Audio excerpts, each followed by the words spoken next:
మనకి MP election, MLA election రాబోతుందమ్మా. గత 5 సంవత్సరాలు కూడా మన వైఎస్ఆర్ కుటుంబ పాలన వైఎస్ఆర్ అందరికీ నా హృదయపూర్వక నమస్కారాలు తెలియజేస్తూ నేటి ఈ కార్యక్రమం ఈ విస్తృత సమావేశం జరుపుకోవడానికి సాగించడం జరిగింది. ఈ 5 సంవత్సరాల పరిపాలనకి ఒక ఉదాహరణగా మనం జగన్మోహన్ రెడ్డి గారి పరిపాలన స్వర్ణయుగంగా చెప్పుకోవచ్చు.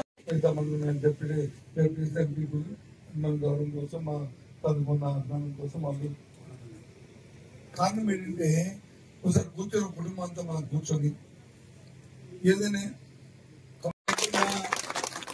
మీ పాపులర్ తగ్గిపోయి పర్వాలేదు, ఎమ్మెల్యే పాపులర్ పెరిగిపోతే, ఎంపీ గారి పాపులర్ పెరిగిపోతే అంటే అవి నేను నమ్మడం.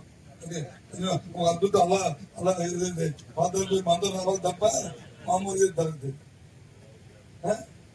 అది దయచేసి మీ అందరూ ఒక బలంగా పట్టుదలతో బలపుత్రై ఒకే నినాదం ముఖ్యమంత్రి జగన్మోహన్ రెడ్డి గారు అవసరం.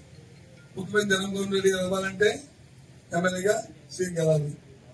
మరి ఎమ్మెల్యే సీఎం గెలిస్తే ఆటోమేటిక్ గా జాతీయ ఆటోమేటిక్ వస్తుంది. ఎందుకంటే ఎంపీ ఎప్పుడు కూడా మన సత్యనారాయణ గారిని, అంతకుముందు పురంధేశ్వరి గారిని, అంతకుముందు జగన్ రెడ్డి గారి గారిని, అంతకుముందు ఉమాకేంద్ర గారిని, పార్టీలో సుబ్రహ్మణ్య రెడ్డి గారి గారిని ఎప్పుడు ఎస్కోట్ మెజార్టీ మీద ఇచ్చిన మాటనే చేశారు, చెప్పిన మాటనే చేసే పని చెప్పారు.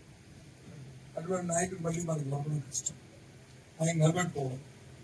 సో రాజశేఖర రెడ్డి గారు ఉన్నప్పుడు ఏదైతే గౌరవం ఉంటే మనకి అంతకంటే మెల్లగా ఈసారి గౌరవాలు వస్తున్నాయి.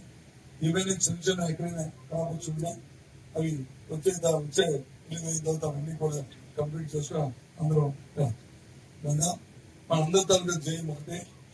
ఎదురున్న మన గ్రామంలో మన గ్రామాన్ని అభివృద్ధి చేసుకోవడం, గ్రామీణ ప్రజలకు కావాల్సిన సంక్షేమ కార్యక్రమాలు చేసుకోవడం, దాంతో పాటు జగన్మోహన్ రెడ్డి గారికి ఇచ్చిన గౌరవాన్ని మనం నిలబెట్టుకోవడం, ఆయన గౌరవాన్ని పెంచడం.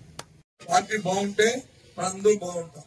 సరే ఒకసారి తన గౌరవం తగ్గొచ్చు, తర్వాత ఆటోమేటిక్ గౌరవం పెరుగుతుంది. అది నా వరకు మీకు అందరికి అదే మనం చేస్తుంది.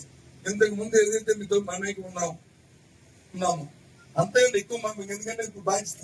ఇంతకుముందు కూడా నా బాధ్యత.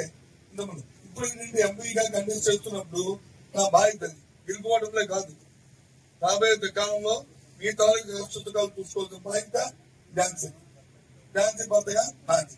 అది ఇందులో మరి రాజీ